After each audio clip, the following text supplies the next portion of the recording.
प्रवचन विषय कल्याण मित्र परम पूज्य आचार्य श्री मेघदर्शन सुरेश्वरजी महाराज साहेबना श्रीमुखे ऋषभजी પોતે ઋષભજી બન્યા કેવી રીતે? ઋષભદેવ ભગવાનના જુદા જુદા 13 ભાવ છે. એમાં પહેલા ભાવની અંદર જેવો ઋષભદેવ 13મા ભાવમાં બને એના બીજ રૂપે સમ્યક દર્શન રોપાઈ ગયું. એના મૂળમાં હતો સુંદર મજાના મિત્રનો સંયોગ. તમે સાંભળ્યું હશે ઘણા સાર્થવા તરીકેના એના ભાવમાં જે મહાત્મા મળી ગયા અને મહાત્માને ઘી અને ઉછળતા ભાવથી ભરાવ્યું અને એ ભાવની ધારાથી એના સત્સંગને સ્ટાર્ટ થયો અને એ સત્સંગે એમને ઋષભદેવ ભગવાન બનાવી દીધા. હવે એ ઋષભજી તમને મને બોલાવે છે કે તું પણ આવા કલ્યાણ મિત્રોને શોધી લે તો તું પણ મારા જેવો ઋષભ બની શકે. સુંદર ગીત કીધું અમને ઋષભજી બોલાવે છે કે ઋષભજી આપણને બોલાવે છે કે ભાઈ મેં પણ કલ્યાણ મિત્રનો કર્યો એટલો નહીં, તને જે શાસન મળ્યો છે પરમાત્મા મહાવીર ભગવંતનો એ પરમાત્મા મહાવીર સ્વામી ભગવાન પણ પહેલા ભાવમાં નૈસાર તરીકે હતા અને નૈસાર તરીકે હતા તેમને પણ ભૂલા પડેલા મહાત્માઓને સુપાત્રદાન કર્યું અને એમનો સત્સંગ કર્યો, એમને કલ્યાણ મિત્ર બનાવ્યા. એ કલ્યાણ મિત્રના પ્રભાવે કોણ બની શક્યા? સાક્ષાત પરમાત્મા મહાવીર સ્વામી ભગવાન.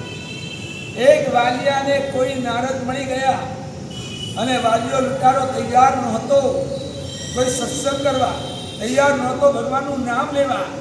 એને કહે છે તું રામ રામ રામનું નામ તો લે, તો કે હું રામનું નામ નહીં લઉં. સત્સંગ કોઈ કલ્યાણ મિત્ર એવા મળી જાય કે જે એને સાચા રસ્તે લાવી દે. કાંઈ વાંધો નહીં, તારે ભગવાનનું નામ નથી બોલવું ને, તારે રામનું નામ નથી બોલવું ને, ચિંતા નહીં કર, તું એક કામ કર, મરા મરા મરા બોલ, મરા મરા મરા બોલ, મરાનો જાપ કરીશ અને તો બધાને મારું જ છું. આ મર્યું મરા મરા હા બોલીશ, એમાં વાંધો નથી. પણ તમને ખબર છે ને મરા મરા મરા બોલતા રામ રામ થઈ ગયું. અને વાલીઓ કોણ બની ગયો? વાલ્મીકી. મૈત્રી તો કેવી જોઈએ કે જે આપણા જીવનનું પણ ઉત્થાન લાગે.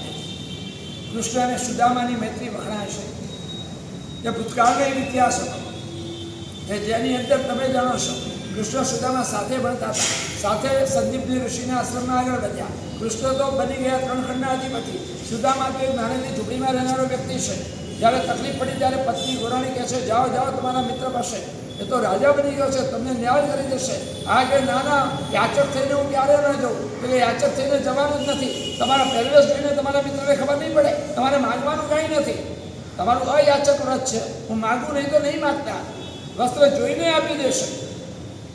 અને ત્યાં ગયા, શ્રી કૃષ્ણ સરસ સ્વાગત કર્યું, સારામાં સારી આગતા સાગતા કરી, બધું સારું કર્યું, પણ આપ્યું કાંઈ નહીં. સાંભળ્યું છે ને તમે? પણ જ્યારે પોતાના ઘરે પહોંચ્યા ને ત્યારે એને ખબર પડી ગઈ કે કેટલી મોટી હવેલી અને શું એને આપી દીધું.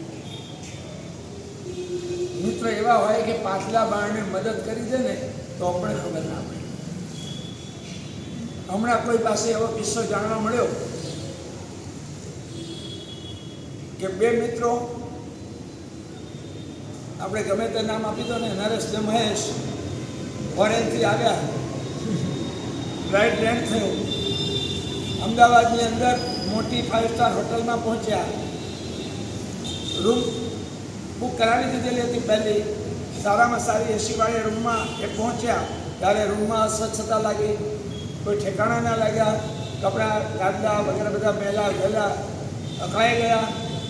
પેલો આવ્યો માણસ એને કીધું આ ભાનમાં છે કે નહીં, આ બધું શું છે? તો કે સોરી હું તમને બીજી રૂમ બદલી આપું, બધો સામાન બદલી આપો. હજી રાત્રે જ કોઈ ગયું એટલે એનું હજી બદલવાનું રહી ગયું, તમારું આવી ગયું. કોણ છે તારો ઉપરીવાળો? બોલાવે ને ઇન્ચાર્જ. તો ઇન્ચાર્જને બોલાવ્યો. ઇન્ચાર્જે એન્ટ્રી કરી. આ બેનું નામ મેં શું કીધું તમને? નરેશ અને મહેશ. તો આ ત્રીજો રમેશ ઉપરીવાળો. હવે એ રમેશે એન્ટ્રી કરી, ઇન્ચાર્જ. તો એ જોઈને ચમક્યું. આ બંને જણા એના નાનપણના મિત્રો હતા અને સાથે ભણીને મોટા થયા. અને એને થયું કે આ લોકો અબજોપતિ ફોરેનથી આવીને આવી મોટી હોટલમાં આટલું મોટું બુકિંગ કરાવ્યું છે, એની સામે ઊભા રહેવાની મારી હેસિયત નથી. આ મને ના ઓળખે તો સારું, નહીં તો મારી આબરૂ અને ઇજ્જત શું.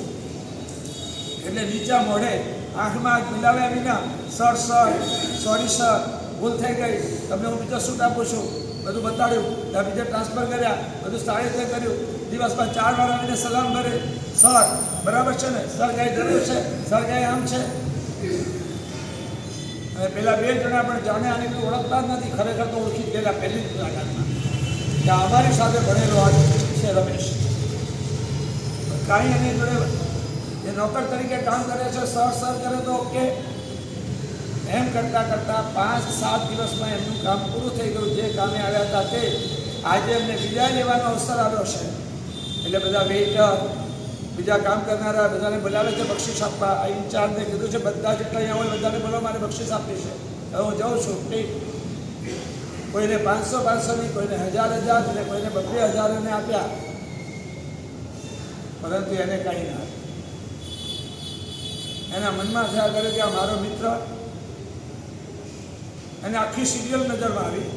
અમે સાથે ભણતા હતા, આ 2 ઠોઠ નિશાળિયા હતા, કરોડોપતિના દીકરા. હું તો સખત મહેનતવાળો હતો, સ્કૂલમાં ફર્સ્ટ આવનારો હતો. આ લોકોને ગણિત હું શીખવાડતો હતો, ઇંગ્લિશ હું શીખવાડતો હતો. મારા કારણે એ લોકો આગળ આવતા હતા. અને એ લોકો કહેતા હતા કે રમેશ, આપણી મૈત્રી એટલે મૈત્રી, તું જરા ચિંતા નહીં કરીશ, મોટા થયા પછી આપણે 3 જણા સાથે જ બિઝનેસ કરશું અને સાથે જ કરોડો કમાવીશું. તું નહીં વિચારતો કે મારા પપ્પા આ છે ને અમારી સ્થિતિ આવી છે. અમારા જેવો તું મહાન છે અને આપણે સાથે જ બિઝનેસ કરીશું. હજી તો કોલેજ જઈશું ને ત્યાં પણ તારે અમને ભણાવવું પડશે, શીખવાડવું પડશે. અમારે તો બુદ્ધિ શક્તિ ઓછી છે, અમે તો એટલા સ્કોલર નથી જેટલો તું છે, સહાય કરજે. અને આજે મારી પરિસ્થિતિ એવી આવી કે 10મું ધોરણ ભણ્યો, પિતાજી એક્સપાયર થઈ ગયા, ઘરની જવાબદારી આવી ગઈ, ગરીબ વ્યક્તિઓ, સ્કૂલ છોડી દીધી, કોલેજ ભણ્યા નહીં. જે નાનકડો ધંધો હતો એ ન ચાલ્યો, ધંધાની અંદર નુકસાન થયું. પછી હવે શું કરું? હોટલમાં વેઇટર તરીકેની નોકરી લીધી. ધીમે ધીમે આગળ વધતા ઇન્ચાર્જ સુધી પહોંચ્યો. અને આ તો અબજોપતિઓ, મારે કેવી રીતે પણ આ કેવા મને ઓળખ્યા બી નહીં. બધાને 500, 1000 ને 2000 આપ્યા, હું ઇન્ચાર્જ, મને કાંઈ ના આપ્યું. કેવા છે આ મિત્રો? મને એમ કહેતા હતા કે બિઝનેસમાં જોડીશું ને આજે તો સામે પણ નથી જોતા, જાણે કે ઓળખતા જ નથી. એવો વ્યવહાર. ઠીક છે, હવે મારા નસીબે તૂટેલા, નહીં તો શું ગુના કમાતો હોત. એક વ્યવહાર અને ઔપચારિકતાથી એ વડાવવા માટે ઠેઠ દરવાજા સુધી ગાડીમાં મૂકવા ગયો. એને તો જતા તો કંઈ ખબર આપશે મને હાથ. બાય ટાટા ને બધા તો જતા રહે.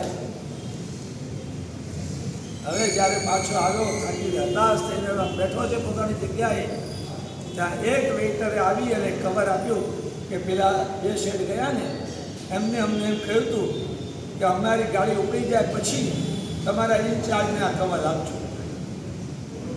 એને તો આ કવરમાં વળી શું, 1000માં 500, 1000, 2000 હવે મને કાંઈ નહીં આપીને કવરમાં શું લખ્યું હશે?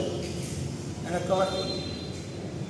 કવરની અંદર લખેલું હતું કે અલા રમેશ, અમે તો આવ્યા ને તે દિવસે તમે પહેલા જ ટાઈમે ઉઠી ગયેલા, પરંતુ અમે હાથે કરીને ઓળખતા ન હોઈએ એવો આ 7 દિવસ સુધી તારી જોડે વ્યવહાર કર્યો છે. એનું કારણ એ છે કે બધાની નજરમાં તું ખરાબ જાહેર ન થાય એટલા માટે કે આ લોકો અબજોપતિ અને આની કંઈ વેલ્યુ નહીં, અથવા તું શરમાય નહીં અમારી સામે મિત્ર તરીકે ઉભા રહેવામાં.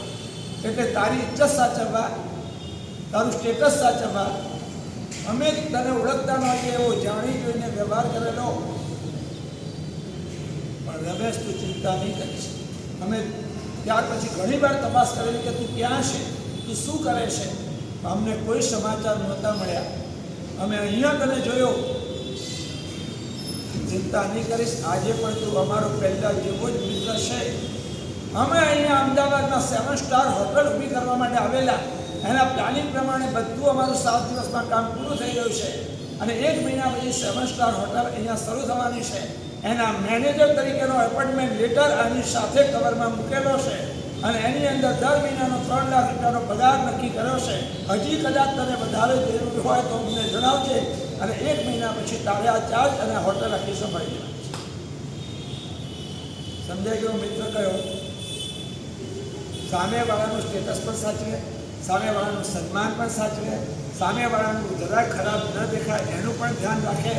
અને અવસર આવે તો પાછલા ભાગેથી મદદ કરી. જેમ શ્રી કૃષ્ણ સુદામાની કરેલી એ તો ભૂતકાળ હતો. આ વર્તમાન કાળ છે કે આજે પણ આવી રીતે કાર્ય કરનારા મિત્રો હોય છે, જે તમને તકલીફમાંથી, મુશ્કેલીમાંથી આમ સામે ન દેખાય, સામે આવ્યા તો બોલ્યા નહીં, પાછળથી એનું સ્ટેટસ સાચવી અને યોગ્ય સ્થાને એને મૂકી દીધા. પેલાને થયું કે અહીંયા ક્યાં મારો મહિનાનો 30,000 40,000નો પગાર અને ક્યાં પેલો 3 લાખ મિનિમમ, અને હજુ પણ તું કહેજે ચિંતા નહીં કરીશ, અમે તારા પડખે ઊભા છે. આ એવા મિત્રો છે કે જે તકલીફમાં આવીને ઊભા રહે, સુખની અંદર મોઢું ના દેખાડે, અને પ્રોબ્લેમ આવે ત્યારે સૌથી પહેલાં આગળ આવીને ઊભા રહે. એના કરતાં ખરાબ મિત્રો પણ એવા હોય છે કે જો આપણે ધ્યાન ન રાખીએ ને, આપણી જિંદગી ખેદાન મેદાન કરી નાખે. એક કિસ્સો સાંભળેલો. નાનપણથી 2 મિત્રો સાથે સ્કૂલમાં ભણતા હતા, સાથે જ નાનાથી મોટા થયા, લંગોટિયા દોસ્તાર કહી શકાય એવા. એકબીજા વિના ક્ષણ પણ ન ચાલે. સમય પસાર થતા સૌ પોતપોતાના જોડાયા, પોતપોતાની રીતે ધંધો નોકરી કે પોતપોતાની રીતે લગ્ન, પોતાનો સંસાર પોતે હવે જમાવવાનો પોતાના સ્થાને. એમાં આ વ્યક્તિ એક છે કે જે માતા પિતાનો પરમ ભક્ત છે, સુંદર મજાના સંસ્કાર એની પાસે છે. માતા પિતા મારા માટે જીવતા જાગતા ભગવાન ભગવતી છે. એમના આંકડી ઠારીશ તો હું ઠરીશ, એમની આંકડી બાળીશ તો હું બળીશ એવા વિચારવાળો છે. માતા પિતાનો પરમ ભક્ત છે, સંસ્કારી છે, સારો ધંધો ચાલે છે, સારા રૂપિયા કમાય છે, અવસર આવ્યો, લગ્ન થઈ ગયા, સુંદર મજાની રૂપ સૌંદર્યવાળી અને સંસ્કારી એવી સારી ઘરની દીકરી પણ એના પત્ની તરીકે આવી ગઈ. સારી રીતે તમારી દ્રષ્ટિએ સંસાર એનો ચાલુ જાય છે. જ્યારે એનો બીજો મિત્ર, સારા સંસ્કાર એને નહીં મળ્યા, ગુંડા જેવો, દારૂ પીનારો, રખડનારો, સરખો કમાનારો નહીં, માતા પિતાને પણ જેમ તેમ બોલનારો, ઘરની અંદર રાતના 12 વાગે આવે 2 આવે એના ઠેકાણા નહીં, લગ્ન પણ એના થઈ શક્યા નહીં, કોણ પોતાની દીકરીને એની સાથે પરણાવે. અને એનો પણ બંનેની મૈત્રી નાનપણથી એવી મજબૂત છે કે રોજ એકવાર મળ્યા વિના તો ચાલે જ નહીં. આ ગમે એટલા સારી વાત કરે તો પેલો સાંભળે નહીં, એટલે આ પણ હવે કહેવાનું બંધ કરે. પણ અંદરના પૂર્વના કોઈ ઋણાનુબંધ, એવા જબરજસ્ત ઋણાનુબંધ કે એકબીજા વિના ચાલે જ નહીં. પેલા વિદ્યા જેવો, પેલો સજ્જન શિરોમણી, પણ છતાં બંનેને એક વાર તો મળવાનું છે. પણ જુઓ, કેટલીક વાર સ્વાર્થવાળી મૈત્રી હોય, અથવા માયાવી મૈત્રી હોય, અથવા તો જેલસી ભરેલી મૈત્રી હોય તો કેટલું મોટું નુકસાન કરે. આ કુસંગ હતો, આ ખરાબ મિત્ર હતો. એના મનની અંદર આના માટેની જેલસી હતી કે આના ઘરમાં લીલા લહેર છે, અને રૂપાળી અને સંસ્કારી પત્ની મળી છે, આનો ધંધો સારો ચાલે છે, હું એની સાથે ભણનારો અને હું આટલો પાછળ, આ કેવી રીતે ચાલે, હું એને મારા જેવો જ બરબાદ કરી દઉં તો જ મને શાંતિ મળે. પહેલું દ્રષ્ટાંત એવું હતું કે અમારા જેવો આ બને, અહીંયા આ કહે છે કે એને હું બરબાદ કરું, મારા જેવો બનાવું. એક દિવસ બંને ભેગા થયા છે, અને પેલો કહે છે, દોસ્ત, આપણી જે જોરદાર મિત્રીને, આપણી ફ્રેન્ડશીપ એકદમ બોલો, ક્યારે પણ આપણે એકબીજાને છોડવાના? તો કે ના, તારા વિના તો મને ન ચાલે. તો કે મને બી તારા વિના ન ચાલે. તો કે મિત્ર, જો મારી એવી ઈચ્છા છે કે હું તને બહુ સુખી બનાવી દઉં, બહુ આનંદી બનાવી દઉં. એના માટે એક વાત તને કરું છું કે શું, કે જો તારે મારી ફ્રેન્ડશીપ ચાલુ રાખવી હોય અને કાયમ આપણે આવા મિત્રો રહેવું હોય તો મારી એક વાત તારે માનવાની, કે યોગ્ય વાત હશે તો ચોક્કસ માનીશ. સંસ્કારી હતો ને એટલે યોગ્ય શબ્દ મૂકી દીધો. બધી વાત મિત્રોની મનાય એવું થોડું છે, યોગ્ય હોય તો માનવાની. એ કે તારી વાત યોગ્ય હશે તો ચોક્કસ માનીશ. તો પેલો કહે છે, જો હું કેટલો સુખી છું, રાતના ગમે એટલા વાગે ઘરે આવું, ગમે એટલા વાગે બહાર છું, ગમે ત્યાં રખડું, મને કોઈ બોલનાર નથી. કારણ કે મા બાપ કાઢી મૂક્યો છે, હું એકલો રહું છું, મા બાપ મારી સાથે નથી, મારા લગ્ન થયા નથી, હું ફૂલ ફ્રીડમ, ફૂલ આઝાદી, ફૂલ સ્વતંત્રતા, મને કોઈ ટોકનાર નહીં. અને તારે તો અનુભવ થયો હશે ને, કંઈક મોઢા પહોંચે તો મમ્મી બોલતી હશે ને, ક્યારેક પપ્પા કહેતા હશે ને ક્યાં ગયો છે, ક્યારેક ત્યાં સવાલો પૂછતા હશે કે નહીં, ક્યારેક ખર્ચા તો થતો હશે કે નહીં. એ માતા પિતા છે, આપણા હિત માટે કે એમ નહીં. આ ઘરમાં મા બાપ છે ને એટલે જ આ બધા પ્રોબ્લેમ છે. તારી સ્વતંત્રતા છીનવાઈ ગઈ, તારી ફ્રીડમ ક્યાં તારા હાથમાં છે, તારું ધાર્યું તું ક્યાં કરી શકે છે. હું મારું ધાર્યું બધું કરી શકું, મારે કોઈને જવાબ આપવા માટેની જરૂર નથી, મને કોઈ પૂછનાર નથી, હું બિંદાસ જીવું છું, હું સુખી છું, તું તો દુઃખી છે. એક કામ કર, આજે ઘરે જાય ને એટલે લાકડીએ તારા મા બાપને મારી નાખ. આવા મિત્રો નહીં કરતા, ભૂલમાં નહીં કરતા. પેલો કહે છે મિત્ર આ તારી વાત યોગ્ય મને નથી લાગતી. મા બાપને તો હું જીવતા જગતા ભગવાન ભગવતી માનું છું. એને રોજ પગે લાગીને મારો દિવસ શરૂ થાય છે. એમને રોજ પગ દબાવીને હું રાત્રે સુઈ જાઉં છું. મારા માટે મારું સર્વસ્વ મારા માતા પિતા છે. તું આવી વાત નહીં કર. તું બીજી કોઈ વાત જો આ વાત ન માનવી અને તો આપણી ફ્રેન્ડશીપ આજથી બંધ, કાલથી મળવાનું બંધ. ના તું તો મારો મિત્રો જોઈએ છે. એવા મિત્રો ના જોઈએ કે જે આપણું ઇમોશનલ બ્લેકમેલિંગ કરે, આપણી લાગણીનો મિસયુઝ કરે. અને આવા મૈત્રીના દાવાથી પ્રોમિસ તે આપણું હવે પાડવું જ પડશે. તે એકવાર કહ્યું ને વચન તો પાડવાનું જ, પછી ખોટા વચન અને ખોટા રસ્તે ખેંચી જાય. આજે ચેતતા જાઓ. તમારી દીકરીઓ કોલેજમાં જાય છે, તમારા દીકરીઓ સ્કૂલોમાં જાય છે અને લવ જીવાત કેવું ભયંકર ચાલે છે. અને એમાં કોઈ વિધર્મી એનો મિત્ર બનવા આવે, મોબાઈલના પૈસા ભરી દે, અથવા તો એક મોબાઈલ ફ્રી અપાવી દે, અથવા તો એને રૂપિયા આપી દે, અથવા હોટલમાં જમવા માટે લઈ જાય, અથવા તો બ્યુટી પાર્લરના પૈસા કે જાત જાતની મેકઅપની સામગ્રી આપી દે. એમાં આ થોડાક પૈસાથી, થોડીક સામગ્રીથી લલચાઈ જાય તમારી દીકરીઓ અને એના પરિણામે ક્યાં પહોંચી જાય છે. અને પછી આવું જ ઇમોશનલ પ્લેયરિંગ, હું તારો મિત્ર નહીં, આપણે લાગણી નહીં, આટલું મારું નહીં કરે, આ તું ચાલ આપણે હોટલમાં જઈએ, ખાલી આ દૂધ પી લે, આ કોફીમાં એક નાખી દીધું. બેબાન ચેતતા જાઓ, ડરતા રહો. આવી રીતે ગમે તેને મિત્ર ના બનાવાય. લવ જિહાદ ભયાનક એક કાવતરું ચાલે છે ષડયંત્ર, જેમાં ઘણી દીકરીઓ અજયનોના ત્યાં આગળ વધતા મુસલમાન સુધી પણ પહોંચી ગયેલી. તમારા ત્યાં જામનગરમાં પણ હોય તો નવાઈ નહીં માનતા, આશ્ચર્ય નહીં પામતા. આ ફ્રેન્ડશીપ આવી ના કરાય. અહીંયા નામ લખો, બધાના નામ લખો, પછી ફ્રેન્ડશીપ બેન્ડ બાંધો. આ ફ્રેન્ડશીપ ડે, હા, પછી ચોકલેટ ડે, રોઝ ડે, કેટલા ડે તમારા ડે ઉપર ડે જ ચાલ્યા કરે. આ શું? આ જીવન બરબાદી સુધી નહીં પહોંચો. થોડાક જાગો, ખોટા રસ્તેથી પાછા હટો. આ ખોટા રસ્તા છે. ગમે તેને મિત્ર નહીં બનાવી દો. આ મિત્રો ઇમોશનલ બ્લેકમેલિંગ કેવું કરે અહીંયા એક એક્ઝામ્પલ હું તમને આપી રહ્યો છું. જેમાં પેલા કે હું મા બાપને લાકડીએ મારશે, એ કે આ મારા નહીં બને, કે આ તો આપણી મૈત્રી નહીં. ના દીકરા, મારી મૈત્રી તો જોઈએ, મૈત્રી તો આપણે મળવાની જ છે. તો બીજો બતાવો, બીજું આ નહીં, એ સિવાયનું બીજું કે તારી ફ્રેન્ડશીપ વિના મને નહીં ચાલે. જો બ્લેકમેલિંગ ચાલે પછી તો એક કામ કર, ચાલ મારા મા બાપને નહીં માનતો, બસ ચાલ લાકડીએ નહીં માનતો. પણ જો મારી સાથે મૈત્રી ટકાવી હોય ને તો મારી બીજી કન્ડિશન તો તારે માનવી જ પડશે. એટલે શું?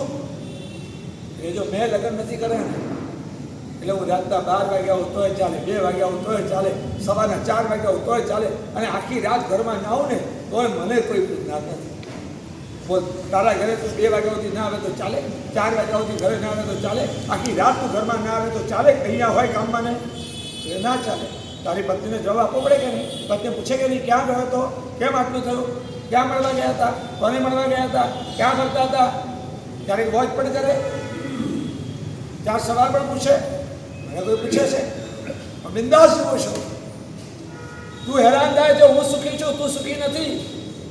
કેટલી તકલીફ છે તને. લગ્ન કરે ને એટલે ગુલામ બની ગયો, સબ જોરું કા ગુલામ, બધા બેરીના ગુલામ. બધું જવાબ આપવા પડે, ક્યાં ગયા હતા, ક્યારે આવ્યા, ક્યાં ગયા, શું કર્યું, શું નહીં, બધો હિસાબ કિતાબ આપવો પડે. છે મારે કઈ આ ચિંતા? બોલ, તું સુખી કે હું સુખી? હવે કામ કર, તારે જો તારા મા બાપને લાકડીએ ન મારવા તો નહીં મારતો, પણ તારી પત્નીના પેટમાં ખચ ચાકુ ઘુસાવી દે, એને ઉપર મોકલી દે, તું સુખી થઈ જઈશ. ના, આ બી મારાથી નહીં બને. હું સામેથી ઘોડે ચડીને એને ઘરે લઈને આવ્યો છું. આનું રિસ્પેક્ટ સાચવવાની મારી જવાબદારી છે. એનું સ્વમાન, એની રક્ષા કરવાની છે. મારા વિશ્વાસે પોતાના મા બાપના પરિવારને છોડીને મારા ઘરે આવી છે અને એને મારી નાખવાની વાત કરે છે. તું મારાથી આ નહીં બને તો કાંઈ નહીં, તારી સાથે મારે મૈત્રી પણ ના જોઈએ. ના, તારી મૈત્રી તો જોઈએ, મૈત્રી જોઈએ તો કરવું પડશે. આ નહીં બને, તું આવી વાત નહીં કર. સારું, તો હવે લાસ્ટ ઓપ્શન, ચોથો ઓપ્શન નથી. દુનિયા બધે 1 2 3 જ હોય, પછી નહીં તો 1 2 3 જ કરવાનું. મૈત્રીને બાય કલાક શું પણ બોલ. જો તારે મા બાપને લાકડીએ નથી મારવા, નહીં મારતો. તારી પત્નીના પેટમાં ચાકુ હુલાવવાનું ના હોય તો નહીં હુલાવતો. ખાલી એક વાર મારી સાથે દારૂના વારમાં આવીને દારૂ પીવા, એક જ દિવસ, એક જ વાર, બાકી કાંઈ નહીં. એક જ દિવસ, એક જ વાર મારી સાથે હોટલમાં આવીને દારૂ પીવાનું. પેલો વિચારે છે કે આવી પીવાય નહીં, મારી 7 પેઢીમાં કોઈએ પીધો નથી. દારૂનું નામ પણ ના લઈએ. દારૂ ભયાનક વ્યસન છે. સ્વપ્નમાં પણ અમે વિચારણા દારૂ પીવાની કરી શકીએ એમ નથી. ના પીવાય, દારૂ થોડો પીવાય, વ્યસન છે. તો બસ આજથી મૈત્રી કરો. હવે ક્યાંય મને મળતો નહીં, મારો સંપર્ક સાધવાનો પ્રયાસ નહીં કરતો. ભૂલે ચૂકે પણ હવે આપણે ક્યારેય મળશું નહીં. ના ના ના, તું તો જોઈએ, તારા વિના ના ચાલે. તમારી દીકરી પણ ક્યારેય આવું કહેશો, એના વિના ન ચાલે. મને બ્લેકમેલિંગ, સાવધાન થઈ જાઓ. આવા મિત્રોથી હજારો દૂર રહો. ગમે તેની મૈત્રી કરી ન શકાય. આપણી પાસે આ વિવેક બુદ્ધિ તો આપવી જ જોઈએ. બહુ જ પેલા એ ફોર્સ કર્યો, આને વિચાર્યું. આમાં કોઈને મારવાની વાત તો નથી. એક જ વાર દારૂ પીવાની વાત છે. એક વાર પી લઈએ. હવે એક વાર પીવામાં શું મોટી વાત છે? આપણે ક્યાં કાયમ પીવું છે? વારે ઘડીએ પીએ તો વ્યસન બને ને. એક વારની અંદર ક્યાં વ્યસન થઈ જવાનું છે? મૈત્રી તો મારે ટકાવી જોઈએ.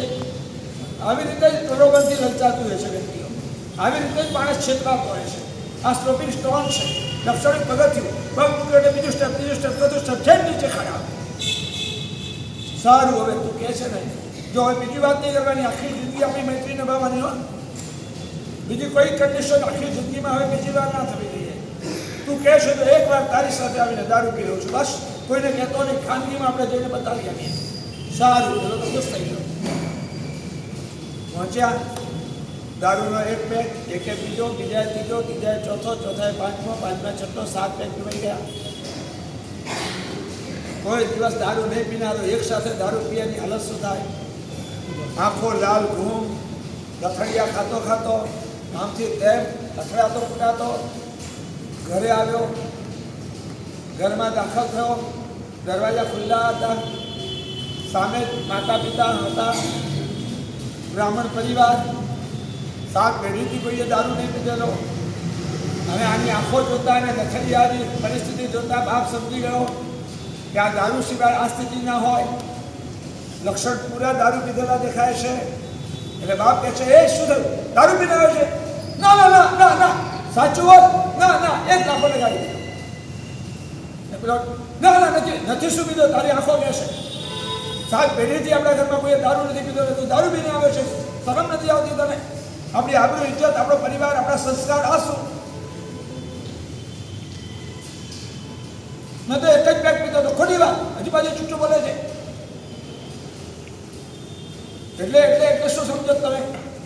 સીધી લાકડી ઉઠાવી, બાપાની મારવાની શરૂ કરી. બાપાને સીધી ગુસ્સામાં. મારું ઇન્સલ્ટ મને જેમ તેમ કહો છો, સમજે શું તમારા મનમાં? બોલાચાલીમાંથી લાકડી ઉઠાવીને એના બાપને મારવા લાગ્યો. વચ્ચે માં આવી, અરે શું કરે છે, શું કરે છે, શું કરે છે? દીકરા દીકરા દીકરા, માએ વચ્ચે આવી ગઈ. બેને મારીની તાકાત. રસોડાની અંદર એની પત્ની શાક સુધારતી હતી. એના હાથની અંદર ચાકુ હતું અને શાક સુધારવાનું ચાલુ હતું. અને એમાં જોર જોરથી અવાજો ઝઘડાના હતા. તો પહેલાં તો હવે મા બાપના દીકરાનું છે, મારે વચ્ચે ના પડે. શું હતું કંઈ ખબર નથી. પછી ધમાધમ થઈ એટલે ધીમે રહીને એ પણ બહાર આવી. અને સીધું, અરે આ શું કરો છો? અરે આ શું કરો છો? મમ્મી પપ્પા આ શું કરો છો? આ શું કરો તમે આ લોકોને?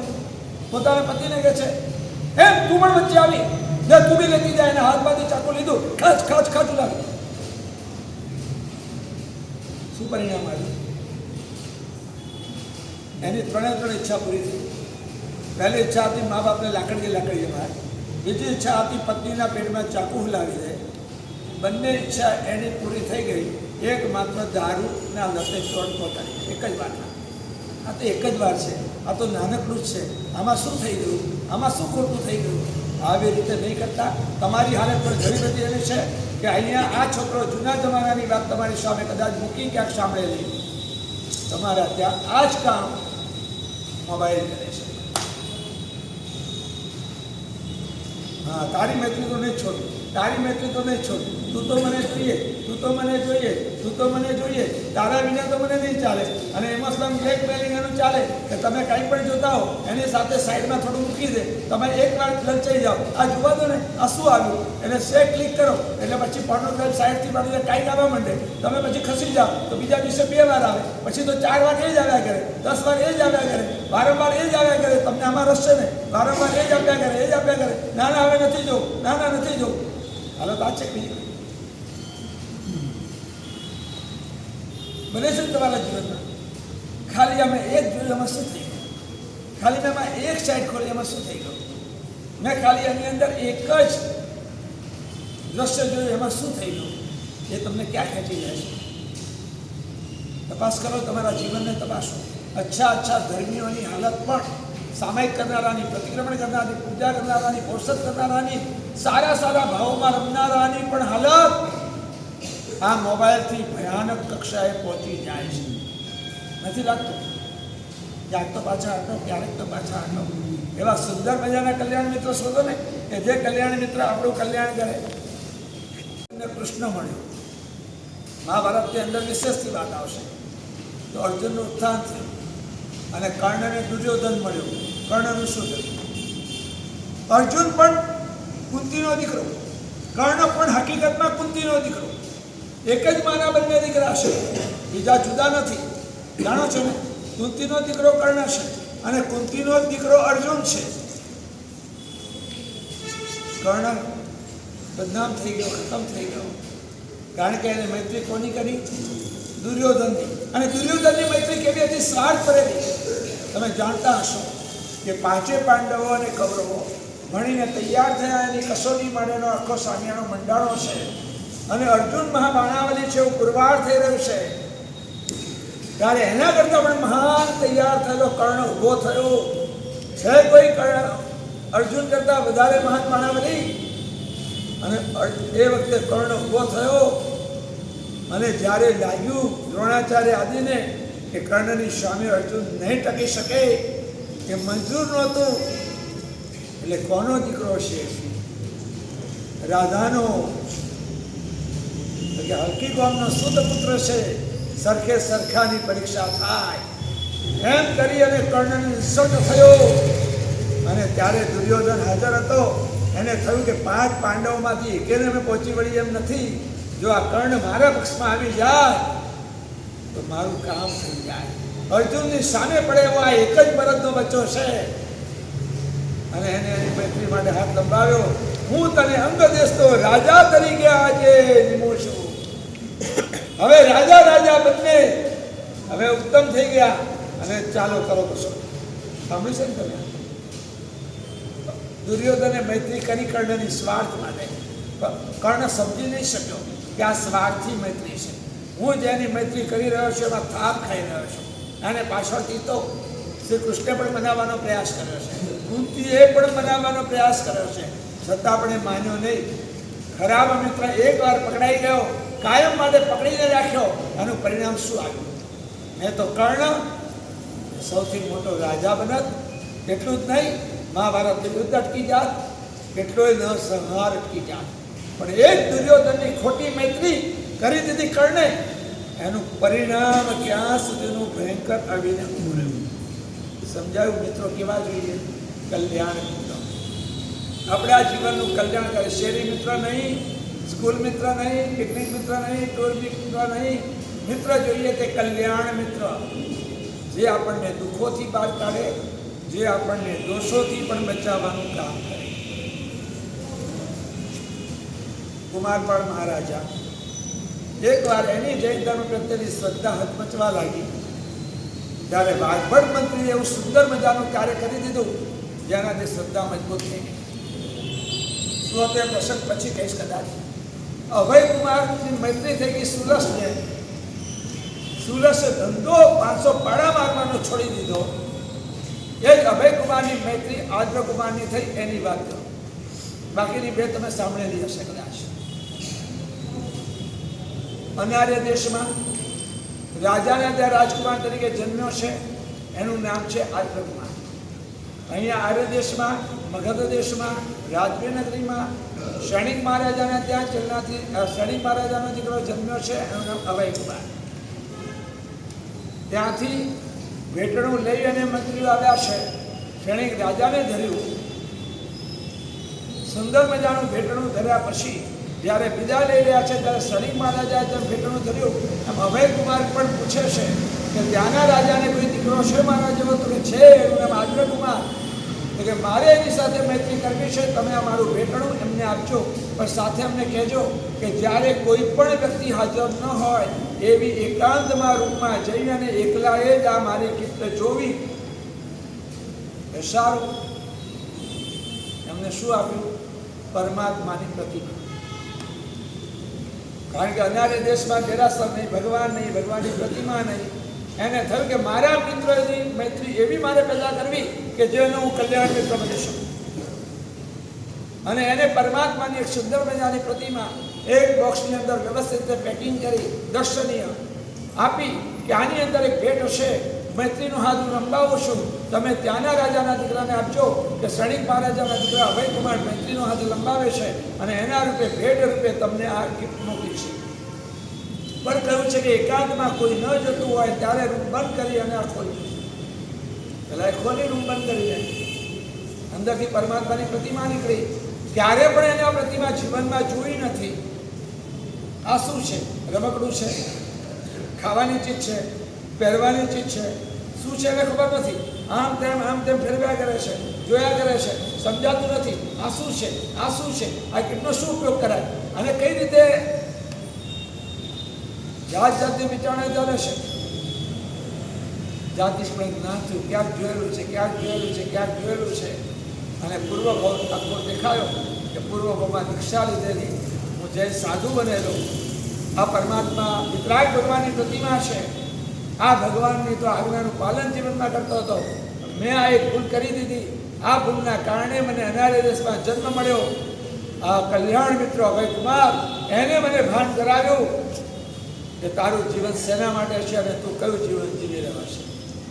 અને એનું પરિણામ તે આવ્યું કે આદ્ર કુમાર ત્યાંથી આર્ય દેશમાં આવ્યા, દીક્ષા લીધી, આત્માનું કલ્યાણ.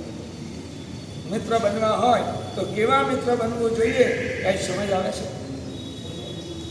આ થયા સંસારી મિત્રોની વાત. હવે થોડાક સ્ટેપ ઉપર જઈએ. કલ્યાણ મિત્ર બનાવવાના. કલ્યાણ મિત્ર કોણ બની શકે આપણા? એમાં શ્રેષ્ઠ કલ્યાણ મિત્ર પરમાત્માના કહેવા પ્રમાણે કોણ? 3 છે આપણા મિત્રો સાચા બની શકે એવા. નંબર 1 માં, નંબર 2 પરમાત્મા, નંબર 3 ગુરુમાં. જેની પાછળ માં આવે એવી 3 વ્યક્તિ એ જ આપણા સાચા કલ્યાણ મિત્ર બની શકે. એક પોતાને જન્મ આપનારી માં, નંબર 2 પરમાત્મા અને નંબર 3 ગુરુમાં. 3 માં એ આપણા સાચા કલ્યાણ મિત્ર. બનાવવા હોય તો અમારા કોઈને બનાવજો. સૌથી પહેલી વાત એક મગજમાં ફિટ કરી રાખો, પોતાની માં સામાન્યથી ક્યારે પણ પોતાનું અહિત ના, દીકરાનું અહિત ના છે. માં એટલે માતા અને પિતા બંને આવી ગયા, પેરેન્ટ્સ. માતા પિતા સામાન્યથી પોતાના દીકરા દીકરીનું અહિત થાય એવું ક્યારે સ્વપ્નમાં પણ નહીં છે. માતા પિતા હંમેશા પોતાના દીકરા અને દીકરીનું સારું થાય એવું જ ઈચ્છતા હોય. પહેલો નિયમ બનાવવો હોય તો હું તમને એવું કહેવા માંગુ કે માતા અને પિતા બંને જણે પાસે તમારું હૃદય કદાચ ન ખુલતું હોય, બંનેને તમે તમારા મિત્રો ન બનાવી શકતા હો તો બેમાંથી તમે એકની પસંદગી કરી લો, કાં તો માની કાં તો પિતાની, કે બેમાંથી એકને તમારા કલ્યાણ મિત્ર સૌથી પહેલા બનાવો. બીજો નિયમ લો કે ના લો, એક નિયમ બનાવી દો કે મારી માંથી હું કાંઈ પણ છુપાવીશ નહીં. સાચો મિત્ર તે કે જે છુપાવે નહીં.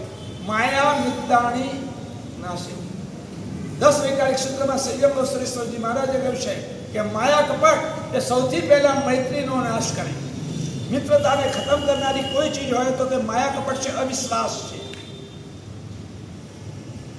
મા ઉપર ક્યારે અવિશ્વાસ રાખતા નથી.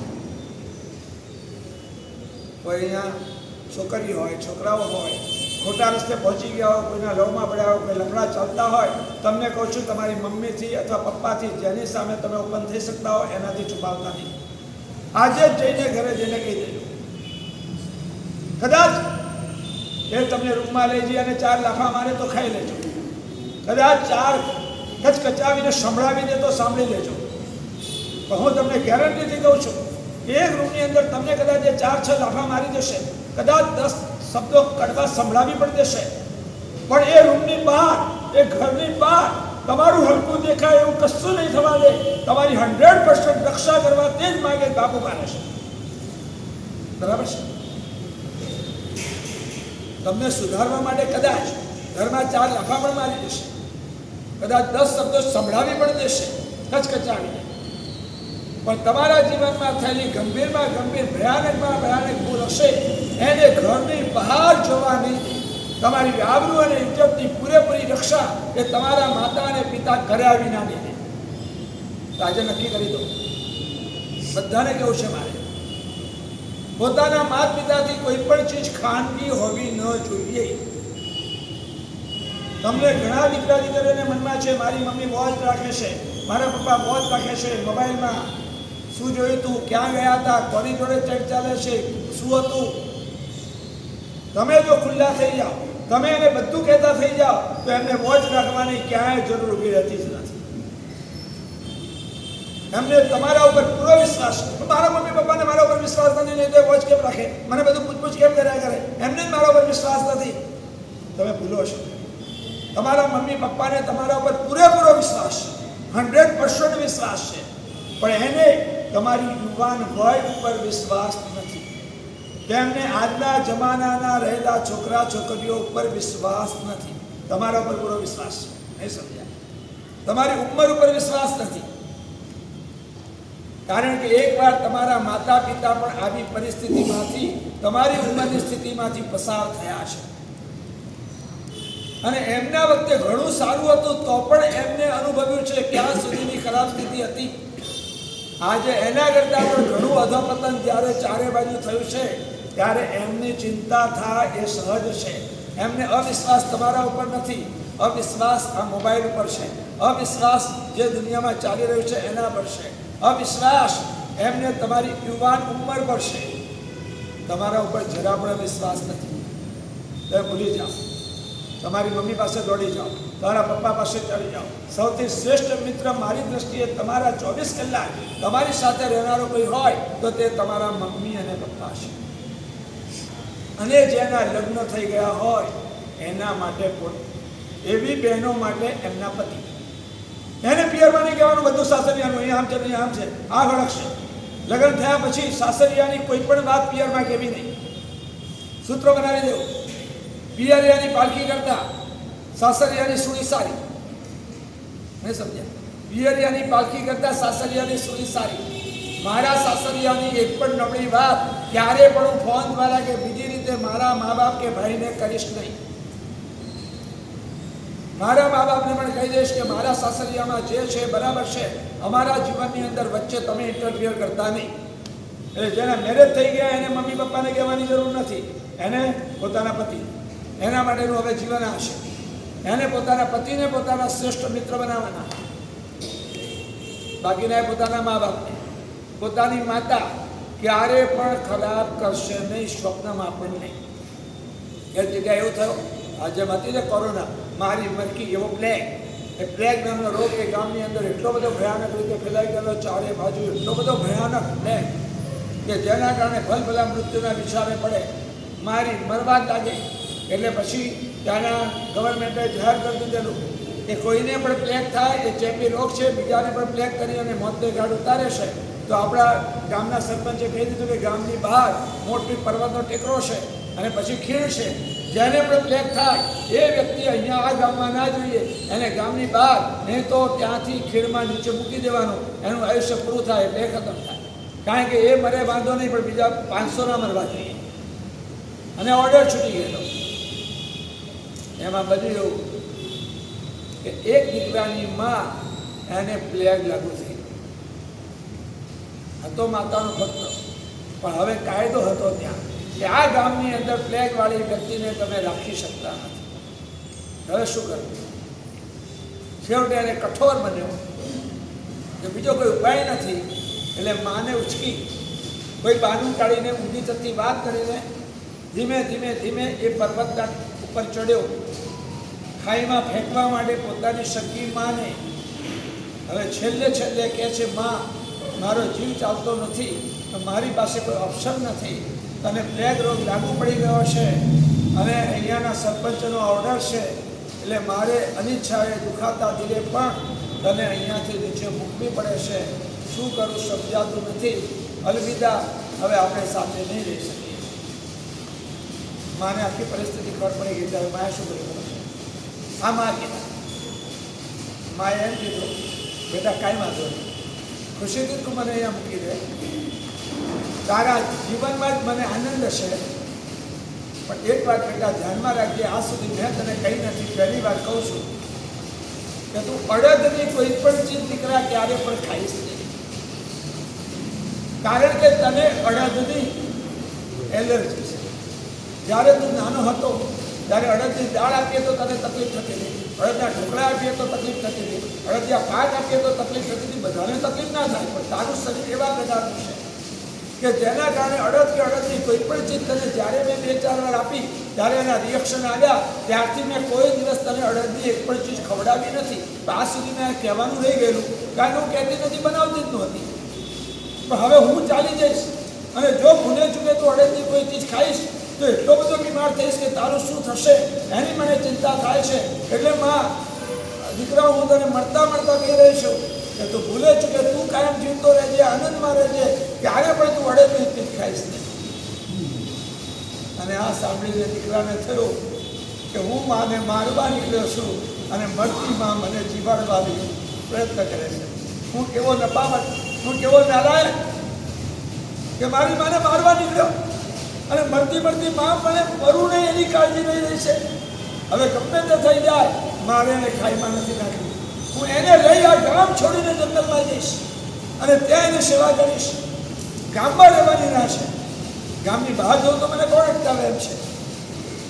અને માને કહે છે, માં આજે મને ખબર પડી કે માં કેટલી મહાન હોય. મારનારાને પણ બચાવે. અને માને જીવતી રાખી ગામની બહાર જવું. સમજાવું? માં કોને કહેવાય? માં ક્યારે પણ આપણું અહિત ના કરે. માં ખોળો આપે તો બાપ પણ ક્યારે અહિત ના કરે કે ખભો આપે. સાચી માં કોણ?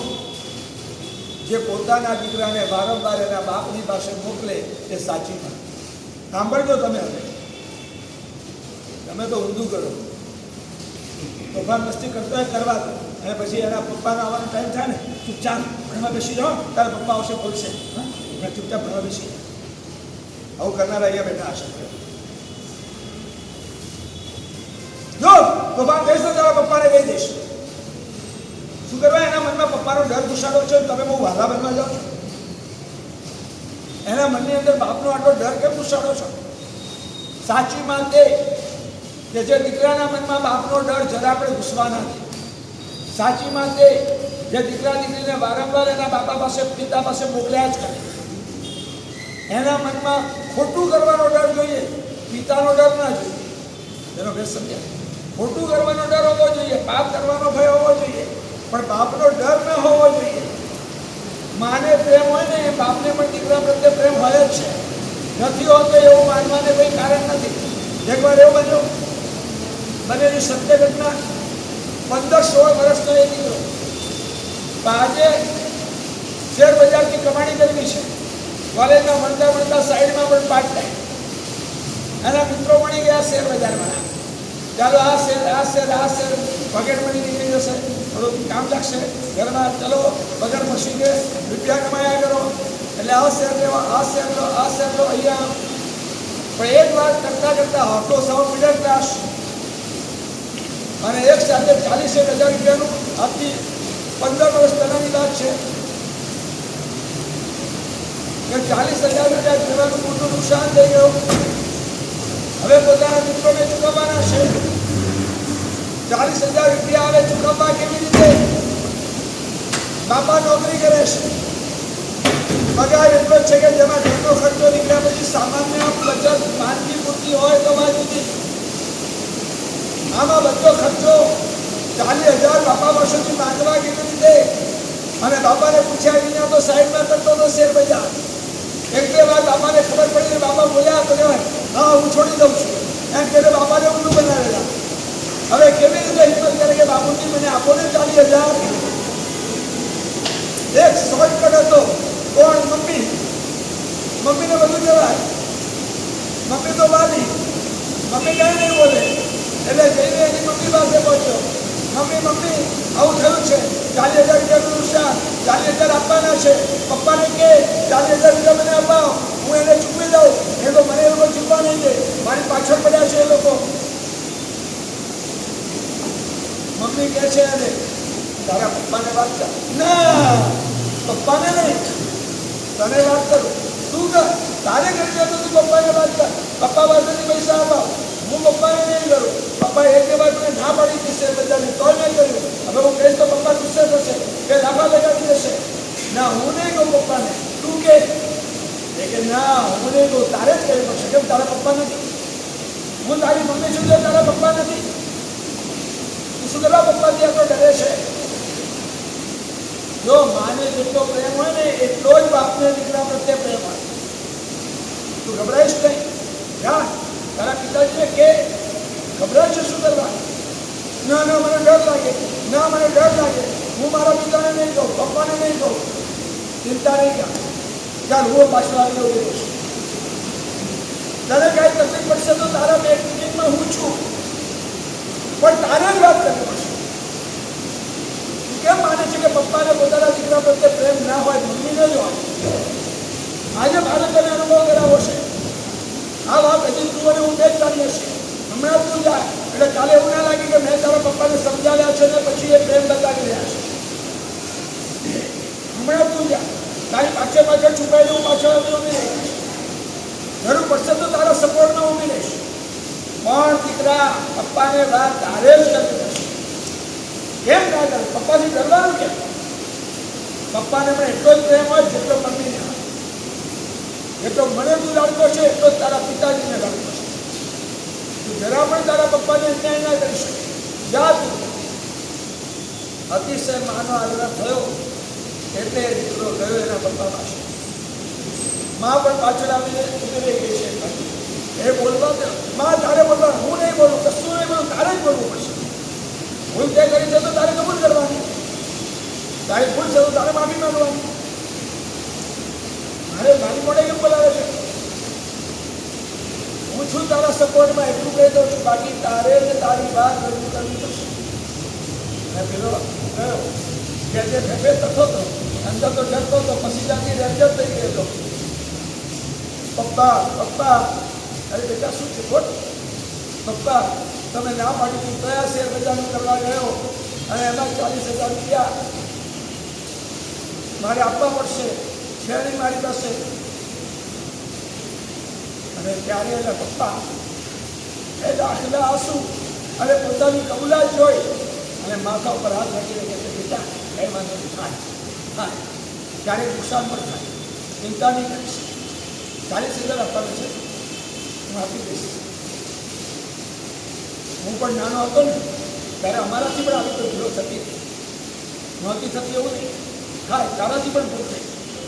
બેટા ચિંતા નહીં કરીશ, લે આ 40,000 લે ચૂકવી દે.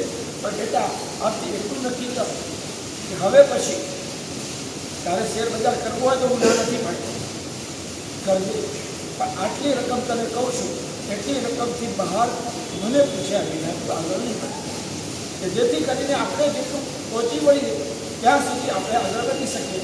કાલે ઉઠીને આપણે કોઈ પાસે વ્યાજે લેવા પડે પૈસા અને આપણે પાયમાલ થઈ જઈએ એ ન ચાલે. હવે મને ખબર પડી ગઈ કે તને શેર બજારમાં વધારે રસ છે. ઓકે, તારી ઈચ્છા છે, ભલે તું શેર બજાર કર, પણ તને આ એક લિમિટ આપી દઉં છું. આ લિમિટથી વધારે તારે ક્યારે લેવાનો અવસર આવે ત્યારે મને તારે પૂછવાનું. બોલે આટલું પૂછીશ? બોલો દીકરો હા પડે કે ના પડે? હા જ પડે. આટલા પ્રેમ અને લાગણીથી. ત્યારે એને એની માને કહ્યું કે આજ સુધી હું મારા પિતાને પહેચાની નહીં શક્યો કે આટલું એમના હૈયામાં મારા પ્રત્યે પ્રેમ અને લાગણી છે. હું ડરતો તો ખોટો ડરતો. દરેક બાપને પોતાના દીકરા પ્રત્યે પ્રેમ રહે છે. આજે નક્કી કરી દો કે અમારા શ્રેષ્ઠ માતા પિતા તરીકે માતા પિતાને અમે સૌથી પહેલાં એવા મિત્ર બનાવી દઈશું કે જેની પાછળ કોઈ અમે પડતો નહીં રાખીએ. જે પણ વાત હશે, જ્યાં પણ હશે, જેવા પ્રકારની હશે, એ બધી જ વાત અમારા મમ્મી કે પપ્પાને અવશ્ય કહીશું. તો સૌથી પહેલાં માં. શાસ્ત્રકારો કહે છે કે પરમાત્મા પોતાના મોઢેથી બોલતા નથી, પરમાત્મા ગુરુના મુખે બોલે છે. અને એ અપેક્ષા વિચારીએ તો ગુરુ એ કલ્યાણ મિત્ર શ્રેષ્ઠ કોટીના. પંચસૂત્રની અંદર સ્પષ્ટ વચન છે કે કલ્યાણ મિત્ર ગુરુ ભગવંત વૈણાઓ એવમ યંતે રોયમ સદ્ધાય. કલ્યાણ મિત્ર ગુરુ ભગવંતના વચનથી આ વસ્તુ મેં સાંભળી છે, જાણી છે અને મને ગમી છે. એમ કરીને શાસ્ત્રકારોએ કલ્યાણ મિત્ર તરીકે ગુરુ ભગવંતને મૂક્યા છે કે સૌથી શ્રેષ્ઠ કોટીના કલ્યાણ મિત્ર એ ગુરુ જ બની શકે. કારણ કે મોટા ભાગે માતા પિતા માત્ર સંસારી વાતોની અપેક્ષાએ જ કલ્યાણ મિત્ર બનશે. આત્માની અપેક્ષાએ કલ્યાણ મિત્ર બનનારા માતા પિતા બહુ ઓછા. મેં તમને જે પણ દ્રષ્ટાંત આપ્યા કે બેટા અડદ ખાઈશ નહીં કે પછી 40,000 રૂપિયા એના પિતાએ ચૂકવી દીધા, એ બધું સંસારની દ્રષ્ટિએ વાત હતી. આત્મિક રીતે માત અને પિતા કેટલા કલ્યાણ મિત્ર બને બહુ ઓછા, ન જ બને એવું નથી. કેટલા મા બાપ પોતાના દીકરા દીકરીને દીક્ષા આપવા માટે તૈયાર થાય, કેટલા મા બાપ પોતાના દીકરા દીકરીને મારા સાહેબ પાસે મોકલવા તૈયાર થાય, કેટલા મા બાપને એવી ઈચ્છા થાય કે મારો દીકરો જીવસાવતાનો શણગાર બને, થાય પણ બહુ ઓછા નહીં. એટલે આત્મિક રીતે સાચા કલ્યાણ મિત્ર ક્યારે પણ માતા પિતા બને બહુ ચાન્સ ઓછા, ક્યારેક જ. તો સાચા આત્મિક રીતે કલ્યાણ મિત્ર બનનારા આ જગતની અંદર બોલતા હોય એવા, સમજાવતા હોય એવા એકમાત્ર જૈન સાધુ અથવા પોતાના ગુરુ. પરમાત્મા પણ સાંભળે બધું પણ સોંપીને જવાબ આપવાનું કામ ગુરુની. એટલે પરમાત્મા પણ કહેશે કે જો ગુરુ મન્નએ શો મમ મન્નએ, જે ગુરુને માને છે તે મને માને છે. પરમાત્મા કહેશે કે મારી બધી આજ્ઞા ગુરુની ગળનીમાં ગળાઈને આવે છે. કારણ કે મારે બધા જીવોને ધ્યાનમાં રાખીને કહેવું પડે, એમાં તને વ્યક્તિગત શું લાગુ પડશે એ તો માત્ર તારા ગુરુ જ કહી શકે. એટલે શ્રેષ્ઠ કોટીના કલ્યાણ મિત્ર કોણ બની શકે? ગુરુ બનાવ્યા છે. ગુરુને બધું જ કહેવાય, ગુરુને બધી જ વાત કરાય, ગુરુથી કોઈ ચીજ ખાનગી ના રખાય. તો ગુરુને ધર્મની જ વાત કરાય કે સંસારની વાત પણ કરાય? ગુરુ ધર્મની અંદર સલાહ આપે કે સંસારની બાબતમાં પણ સલાહ આપે? થરાદના મોટા આભટ શેઠ થરાદ કે ખંભાતના થયેલા, એટલું બધું ધંધાની અંદર નુકસાન થઈ ગયેલું કે એવી પરિસ્થિતિમાં આવ્યા હતા કે ખાવાના પણ શાસા હોય. એવી સ્થિતિની અંદર મહાત્માનું પ્રવચન ચાલતું હતું, આમાં પરિગ્રહ પરિમાણની વાત આવી તો એને થયું કે કેટલું પરિગ્રહ પરિમાણ લઉં? તો કે 9 દોકડા એ જમાનાના, આજના જમાનાના ગણો તો કદાચ 900 રૂપિયા હશે કે કેટલા હશે. અને એ કે મારે નિયમ આપી દો, આટલા રૂપિયાથી આટલા દોકડાથી વધારે નહીં કરવા 9 દ્રમથી. ત્યારે એ ગુરુએ એને એમ કહ્યું કે આ તો તે ઓછા ધાર્યા છે, હજુ વધારે. હે ગુરુ આવું પણ કે પૈસા વધારવાની વાત પણ કરે? તારું પુણ્યનો ઉદય જબરજસ્ત થવાનો છે અને શરણા અને શાસ્ત્રના ઘણા કાર્યો તારે કરવાના છે. એટલા માટે આટલાથી નહીં, હજુ વધાર, હજુ વધાર. એ 9 ના 90, 90 ના 900, 900 ના 9,000 અને 9 લાખ દ્રમ ધરાય. ગુરુ આવું પણ કરે. પેથોડ મંત્રીની વાત પણ સાંભળી હશે કે પેથોડ મંત્રી અને ધર્મકસ્તરી મહારાજ, અને ધર્મકસ્તરી મહારાજ આ પરિગ્રહ પરિમાણની વાત કરતા હતા અને એની અંદર જુદા જુદા શ્રાવકો અને શ્રાવિકાઓ જુદા જુદા નિયમ ધરતા હતા. આટલાથી વધારે નહીં, આટલાથી વધારે નહીં, આટલાથી વધારે નહીં. અને ત્યારે પેલો હજી પેથો એવા તો પેથોડ સાતો પછી થયા. હા, નાણા વિનાનો ના થયો, નાણે ના દાલાલ છે એમ એ પેથીઓ એ વખતના જમાનાના સામાન્ય એને ધારણા કરી 5 પૈસાની. ગુરુ કે હજી વધારે, હજી વધારે, હજી વધારે, હજી વધારે. એ 5 પૈસા બોલ્યો ને તો ઘણાને શું આવ્યું કે આટલા બધા એની ચૂંટણીમાં નથી થવાનું. એ પૈસાની પણ પાઈને આના બધું ઘણું બધું લાગતું હતું. 1 પૈસામાં ઘણું મળતું હતું. બધા કે આટલા બધા શું ધારે છે? આટલા બધા હોય આટલા 1 રૂપિયો હતો હશે? અને ગુરુ કે હજી વધારે, હજી વધારે, હજી વધારે, હજી વધારે. 5 લાખ સોના મળતા કે સુકૃત સાગર પેથડ સા બન્યા.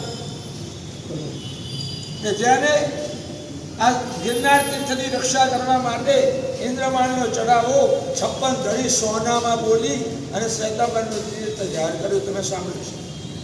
જ્યારે 16 વર્ષે સિદ્ધિ પ્રાપ્ત થઈ, જગદાબંધ સ્વરૂપ એની પાસે પેદા થયો. એટલે ગુરુ બાબા જ બનાવે એવું નહીં, શેઠ પણ બનાવી દે. ગુરુ બધો ત્યાગ જ કરાવે એવું નહીં, કેટલું અપાવે પણ ખરા. કલ્યાણ મિત્ર ગુરુને બનાવી શકાય, સંસારનું પણ બધું ગુરુને કહી શકાય. કોઈ પણ ચીજ ગુરુથી ક્યારે પણ આપણે છૂટી ન હોવી જોઈએ. કહેવાય બધું જ કહેવાય, બધું જ કહેવાય ગુરુ પાસે. કુમારપાળ મહારાજાના જીવનમાં ઢગલાબંધ પ્રસંગો પરિસર વગેરેમાં તમે સાંભળશો. કંટકેશ્વરીનો હુમલો આવ્યો, આખા શરીરમાં પોળ થઈ ગયો, રક્ષા કોને કરી? હેમચંદ્રાચાર્ય. ચોમાસાના 4 મહિના નગરની બહાર જવું નહીં, આવો નિયમ હતો. અને પરદેશી રાજા ચડી આવવા માટે આવ્યો. હવે શું કરવાનું? બસ ગુરુ પાસે જવાનું. મેં નિયમ લીધો છે, ચોમાસાના 4 મહિના મારે બહાર જવાનું નથી અને યુદ્ધ બહાર થવાનું છે. પેલો શત્રુ સૈન્ય આવે છે, શું કરવાનું? ગુરુએ રસ્તો કરી દીધો. રસ્તામાં આવતા પેલા રાજાને પોતાના સાધના દ્વારા અહીંયા બોલાવી દીધો, સંધિ કરાવી દીધી, ઘરનો બનાવી દીધો, પાછો ત્યાં મોકલી દીધો. બોલો, આ ગુરુ તમારી કલ્પનાનો એ કાર્ય કરી છે. એ સિંહાસન ઉપર જે બેસે એને ભયંકર લૂ થાય, અને લૂ થઈ અને એના દ્વારા મોત થાય એવો કોઈનો શાપ હતો. તો હેમચંદ્રાચાર્ય દેવાએ શું કર્યું ખબર છે? આ ગુરુ હોય કે ગીતાર્થ હોય, એ ક્યારેક ઉત્સર, ક્યારેક અપવાદ, ક્યારેક જે યોગ્ય લાગે તે કરે. એને કહી દીધું, કુમારપાળ આવતીકાલે મારો રાજ્યાભિષેક કરવાનો, હું રાજા બનીશ અને લૂ મારા શરીરમાં આવી જશે, શાપ પૂરો થઈ જશે, હું ઉતરી જઈશ, પછી તારો રાજ્યાભિષેક, તું રાજા, લૂ મારા દ્વારા એનો શાપ પૂરો. એટલે ગુરુ સંસારથી પણ ઉજાડે અને મોક્ષ સુધી પણ પહોંચાડે. જે એમ કહેતો હતો કે હું તમને ગુરુ બનાવું, પણ પહેલા મારી કન્ડિશન છે કે હું માંસાહારી છું, માંસ મને ક્યારે છોડાવવો નહીં, અને હું મહાદેવજીનો ભક્ત છું, એનાથી દૂર કરવો નહીં. અને કહ્યું કે કબૂલ, હું તને માંસ છોડવાની પણ વાત નહીં કરું અને મહાદેવજીને છોડવાની એ વાત નહીં. અને એ ગુરુના પ્રભાવે આગળ વધતા વધતા ક્યાં સુધી પહોંચી ગયો? પરમાર્થ કુમારપાળ, જેનું નામ ઇતિહાસના પાને અમર થઈ ગયું. ભગવાન મહાવીરે કહ્યું કે શ્રેણી તું અને ભગવાન મહાવીર હું બે ભેગા થઈને જે અહિંસાનું પ્રવર્તન નહીં કરાવી શકીએ, એ ભવિષ્યમાં થનારા કલિકા સર્વને હેમચંદ્રાચાર્ય અને કુમારપાળ બે બનીને અમારી પ્રવર્તન કરાવશે. આ કુમારપાળ અહીંયાથી અહીં સુધી પહોંચી ગયો. કારણ કોણ હતું? કલ્યાણ મિત્ર તરીકે અને હેમચંદ્રાચાર્યને બનાવ્યા. હેઠળ સુકૃત સાગર બની ગયા. કારણ કે કલ્યાણ મિત્ર તરીકે એમને કોને બનાવેલા? ધર્મગુરુ સુરેશ્વરજી મહારાજ. આમ રાજા દુનિયામાં પ્રસિદ્ધ થઈ ગયો, કારણ કે ભક્તભટ્ટ સુરેશ્વરજી મહારાજને પોતાના કલ્યાણ મિત્ર બનાવેલા. કલ્યાણ કરે તે કલ્યાણ મિત્ર, અને શાસ્ત્રો કહેશે કે ગુરુ જેવા શ્રેષ્ઠ કલ્યાણ મિત્ર આ જગતની અંદર કોઈ ન હોઈ શકે. સુરતની અંદર એક પુણ્યશાળી છે, પૂજ્યપાદ ગુરુદેવસિંહના પરમ ભક્ત હતા. હવે ગુરુદેવસિંહ નથી, આજે પણ એમના ભક્ત જ છે. એમના રોમે રોમે પૂજ્યપાદ ગુરુદેવસિંહ વસે છે. એ અમારી પાસે આવે ને જ્યારે વાત કરે ને, ગુરુદેવ શબ્દ આવે ને એના 3.5 કરોડ ઉઘાડા ખડા થયેલા આપણને દેખાય. એવા રોમે રોમે વસી ગયા છે અમને ગુરુદેવ. એ કે ગુરુદેવે મારા રાત અને દિવસ, સંસાર અને ધર્મ, બધી એક પણ ચીજ મેં એમનાથી છુપી નથી રાખી, અને દરેક વાતમાં ક્યારેય માર્ગદર્શન આપ્યા વિના રહ્યા નથી. સોના ચાંદીનો વેપાર છે. ગુરુદેવે મને એક દિવસ કહી દીધું, હાથ જોડ, ક્યારે પણ અનીતિ કરવી નહીં. મને 1 સેકન્ડમાં મેં હાથ જોડી દીધા. આજ સુધી 2 નંબરનો મારો ધંધો ક્યાંય નથી, અને છતાં મારી પાસે એટલી સંપત્તિ છે કે મારે કોઈ તકલીફ નથી. અહીં સુધી પણ ગુરુદેવે એમને પહોંચાડી દીધા છે. અને મારા ઘરમાં આ પ્રસંગ આવ્યો, આ તકલીફ આવી, રાતના 2 વાગે પણ ગુરુદેવ પાસે જઈ અને મેં ઉઠાડ્યા છે, અને ગુરુદેવ ઉઠ્યા છે, અને રાતના 2 થી 4 2 કલાક મારી વાત એમને સાંભળી છે. રાતના અડધી રાત્રે કોણ સદસ્ય કરનારા? કલ્યાણ મિત્ર જે બને ને, આપણે જેટલા સમર્પિત ને એટલી એમની જવાબદારી વધી જાય. આપણે માત્ર મજબૂતાઈથી એમના પગ પકડવાના છે, પછી હાથ પકડીને મોક્ષે પહોંચાડવાની જવાબદારી એમની રહેશે, આપણી બિલકુલ નહીં. પણ તકલીફ એ છે કે આપણે જ મજબૂતાઈથી પગ નથી પકડતા, કે હાથ પકડીને મોક્ષે કેવી રીતે પહોંચાડે. Ask and it shall be given, knock and it shall be open. તમે દરવાજો ખખડાવો, ખુલી જ જશે. તમે માગો, મળી જશે. પણ માગવું તો તમારે પડશે, દરવાજો તો તમારે ખખડાવવો પડશે. તમે 1 ડગલું આગળ વધો, 100 ડગલા આગળ આવવા તૈયાર છે, પણ તમારે 1 ડગલું હટીને ગુરુના ચરણનો સ્પર્શ તો કરવો જ પડશે. મજબૂતાઈથી જે ગુરુને પકડી રાખે, ગુરુ એને હાથ પકડીને આગળ વધારે. હું નામ નથી આપતો, મારા ધ્યાનમાં એક વ્યક્તિ આવે છે. હું વર્તમાન કાળના ઉદાહરણ આપું છું, ભૂતકાળના તો તમને ઢગલાબંધ આપી શકાય. કે જે વ્યક્તિ સમજો કે અપર મિડલ ક્લાસનો હશે, પોતાની બુદ્ધિ જોડે કમાતો કમાતો બહુ હાયર લેવલ પર આવ્યો, મુંબઈમાં સબબમાં રહેતો હશે, પ્રોપર બોમ્બેમાં મોટા ફ્લેટોમાં, ચિકાર ધંધો જોરદાર, ચિકાર કમાણી, એટલો બધો આગળ વધી ગયો, પણ પાછું કર્મસત્તાએ પાનું લાવી દીધું, આગળ વધતા વધતા વધતા દેવાનું. કર્મના ખેલ છે આ તો. તમને ઉપર બી ચડાવી દે અને પાછા નીચે બી ઉતારી દે. સાવ દેવાળાની સ્થિતિ આવી ગઈ. ગુરુદેવ પાસે આવ્યા, ગુરુદેવના ભક્ત જ હતા, બધું ગુરુદેવને કહેતા હતા, ગુરુદેવ આ પરિસ્થિતિ આવી છે, મારે શું કરવાનું આપ મને કહો. ગુરુદેવ કહ્યું, જેટલાના રૂપિયા બાકી છે બધા પહેલા ચૂકવવાના છે, એ મનમાં સંકલ્પ. નંબર 2, તારો ફ્લેટ વેચી દે અને ભાડાના ઘરમાં રહેવા જા. નંબર 3, ગાડી વાડી બધું વેચી દે, બસની અંદર જવાનું અને બસની અંદર આવવાનું સામાન્ય માણસની જેમ. લોકોને રૂપિયા ચૂકવ્યા ના હોય અને તું તારા ઓનરશીપના ફ્લેટમાં કેવી રીતે રહી શકે? લોકોના રૂપિયા ન ચૂકવાયા હોય અને તું ગાડીમાં કેવી રીતે કે ટેક્સીમાં કેવી રીતે ફરી શકે? એ કે તહતી, આજ જે કોઈ બધું તહતી. એને પોતાનું મકાન વેચીને પૈસા ચૂકવ્યા, ગાડી મૂકીને ભાડાના મકાનમાં રહેવા ગયો, નવા કપડાં સીવડાવવાના નહીં, સાદા કપડાથી ચલાવવાના. તારી 2 જે દીકરીઓ છે કે દીકરા છે બધાને સાદી સ્કૂલમાં ત્યાંથી ઉઠાવી દેવાના, સાદી સ્કૂલમાં ભણવા મૂકવાના, ખર્ચો એકદમ મિનિમાઇઝ. લોકોના રૂપિયાથી આપણે જલસા ના કરાય, એની પણ એટલી યોગ્યતા. એને આ સ્વીકારી લીધું, બધાનો 100% અમલ કર્યો. ધીમે ધીમે એવી સ્થિતિ આવી, લોકો પણ જુએ છે કે જો આ બસમાં જાય છે, જો ભાડાના મકાનમાં રહે છે, જો આ સાદા કપડાં કરે છે. એવું નથી કે લોકોને નવડાવી દીધા અને પોતાનું હાંચવી લીધું બધું, આવું નથી કરતો. આખું બદલાયું. અત્યારે પહેલા ફ્લેટ હતો એના કરતાં મોટા 2 ફ્લેટ છે પોતાના. પહેલા ધંધો હતો એના કરતાં વધારે ધંધા ચાલે છે, અને ચેરિટી પણ એટલી કરે છે, અને મસ્તીથી જીવે છે, નીચેથી આખી ઉપર. પણ આપણે બધાને લઈ લઈએ અને આપણું બધું સાચવી દઈએ અને પછી 10 પૈસાથી પતાવી દઈએ તો પછી કાંઈ ના થાય.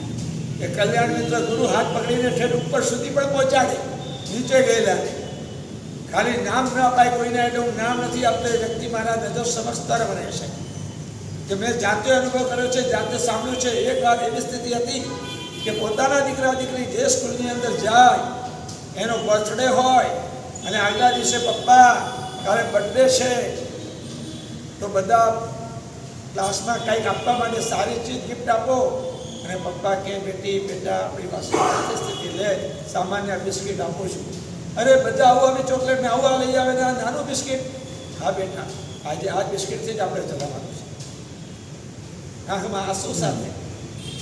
આવી પરિસ્થિતિમાં એને જોયા પછી હવે જ્યારે જ્યાં તકલીફ દેખાય ને, સીધા કોઈનું નામ દીધા વિના ગરીબ વ્યક્તિને પહેલા રૂપિયા પધરાવી દે.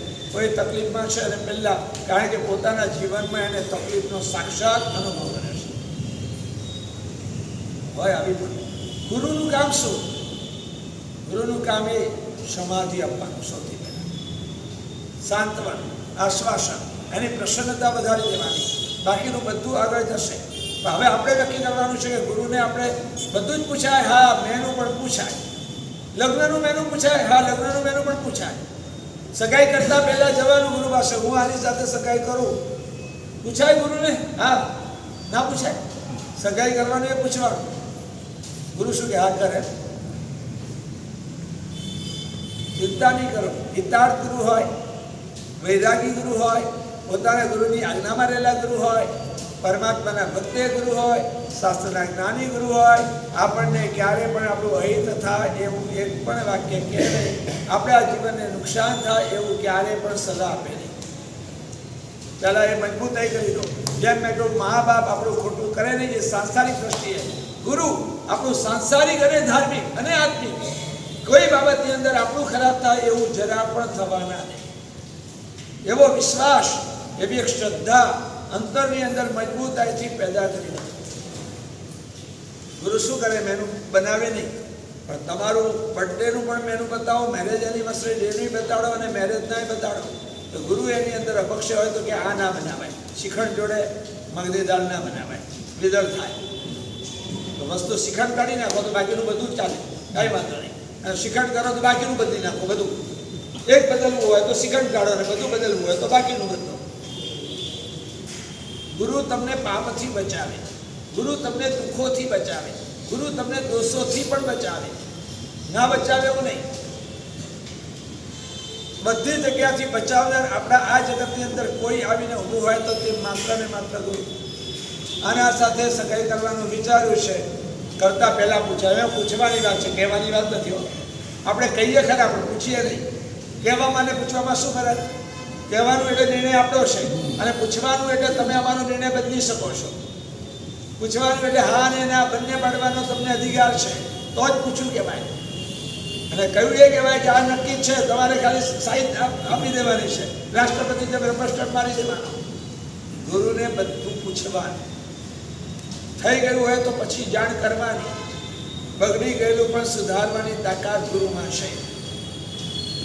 ધનપતિ શેઠ હતા, એની કમરસિંહ નામની પત્ની હતી, અને એનો ભવિષ્ય દત્ત નામનો એક છોકરો હતો. કથા તો બહુ મોટી છે, પણ શોર્ટમાં આપણે જરૂર પૂરતી વાત કરીએ કે કોઈએ એના પતિના કામની અંદર કીડો નાખેલો શંકાનો, અને એને એમ લાગ્યું કે મારી પત્ની ઉલટા છે, ખોટે ખોટું એલિગેશન મુકાઈ ગયું, નીકળ ઘરમાંથી બહાર, આ ઘરમાં જોઈએ નહીં તારો પગ. અને એને જો પડ્યું પોતાના પિયર નાના દીકરાને લઈને આર્ત ધ્યાનમાં છે. શું કરવું સમજાતું નથી. હું મહાસતી સ્ત્રી, મન વચન કયાથી પતિ સિવાય કોઈને વિચાર્યા બોલ્યા કે કાંઈ કર્યું નથી, અને મારા ઉપર આવું આક્ષેપ, ઘરમાંથી કાઢી એનો વાંધો નથી, પણ આજે કલંક સાથે મારા માથે ખોટું કલંક. ક્યાંય શાંતિ નથી, ક્યાંય આનંદ નથી, ખાવું પીવું ખાવતું નથી. એના મા બાપ પણ રડી રહ્યા છે, એ લોકોને પણ ચેન પડતું નથી.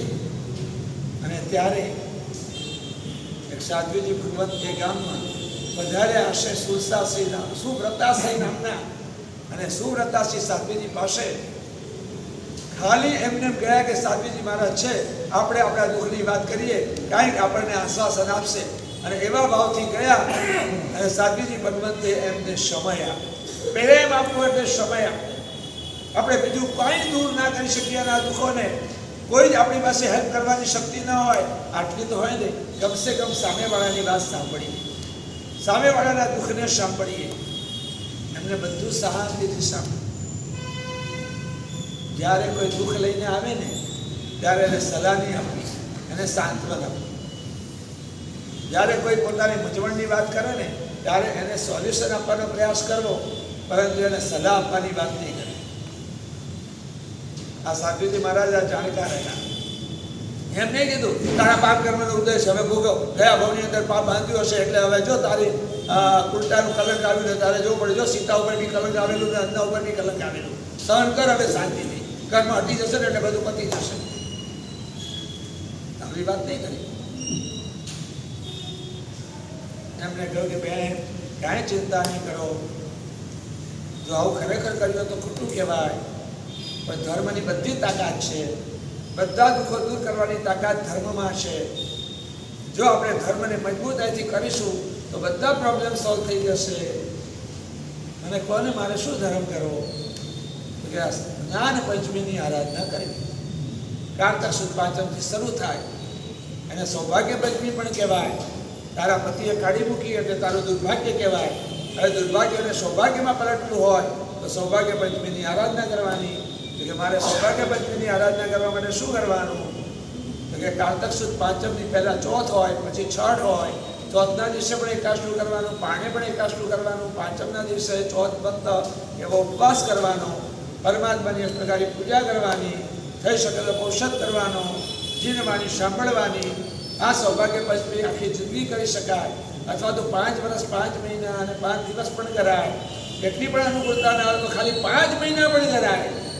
6 મહિના પણ જરાય, 5 મહિના ને 5 દિવસ તારી જેવી અનુકૂળતા હોય તે કરજે. એ કર્યા પછી આપણે એનું ઉજવણું કરવાનું. એને ગમી ગયું, ચાલો મને રસ્તો બતાવ્યો. મને ઉપદેશ નથી આપ્યો કે તે પાપ કર્મ કર્યું એટલે આવ્યું, હવે ભોગવવા, શાંતિથી જીવન પસાર કર. એને મને ઉપાય બતાવ્યો, પ્રોબ્લેમનું સોલ્યુશન બતાવ્યું. અને તમને નવાઈ લાગશે, આખી આપણી પાસે સંસ્કૃતમાં આખો ગ્રંથ છે બનાવ્યો મેઘવિજય ઉપાધ્યાય મહારાજ. એનું નામ છે શ્રુત પંચમી કથા, બીજું નામ છે સૌભાગ્ય પંચમી કથા. અને ધનપાલ કવિએ પણ પ્રાકૃત ભાષામાં રચ્યું છે. એનું નામ છે ભવિષ્યંત કહા. એના ઉપર વર્ષોના વર્ષો મેં પ્રવચનો ચોમાસામાં કર્યા છે. એની બુક અત્યારે તૈયાર થઈ રહી છે. એનું નામ જ આજે સંસારિક સત્સંગ, કદાચ થોડા ટાઈમમાં પ્રિન્ટ થઈને બહાર પણ પડે. આખી સુંદર મજાની સ્ટોરી છે, સરસ મજાની, અદ્ભુત. એટલે એક એક કથા વસ્તુ છે, તમે સાંભળો તો 4 મહિના પણ ઓછા પડે. જે કથાની અંદર એવી વિશેષ કોટીની કથા આપણા શાસ્ત્રકારોએ બતાવી છે. પણ એ સાધ્વીજી ભગવંતે એના કલ્યાણ મિત્ર બન્યા, એને પતિ પણ પાછા મળ્યા, દીકરો પણ મળ્યો, સૌભાગ્ય પણ પેદા થયું, બધું જ સારામાં સારું થયું, મોક્ષ સુધી પહોંચ્યું. આર્ત ધ્યાનમાંથી નીકાળી અને ઠેઠ સુધી પહોંચાડ્યા. આ કાર્ય કોણ કરી શકે? કલ્યાણ મિત્ર ગુરુ. આગળની વાત અવસરે આપણે શાસન ગીત લઈ અને આજે સમાપન કરશું. જૈન ધર્મના આવા જીવનબોધક પ્રવચનો સાંભળવા માટે અમારી યુટ્યુબ ચેનલ જૈન પ્રવચનને અત્યારે જ સબસ્ક્રાઇબ કરો. સાથે બેલ આઇકન દબાવવાનું પણ ભૂલતા નહીં, જેથી દરેક નવી વિડીયોનો લાભ તમને સૌથી પહેલા મળી રહે. જય જિનેન્દ્ર.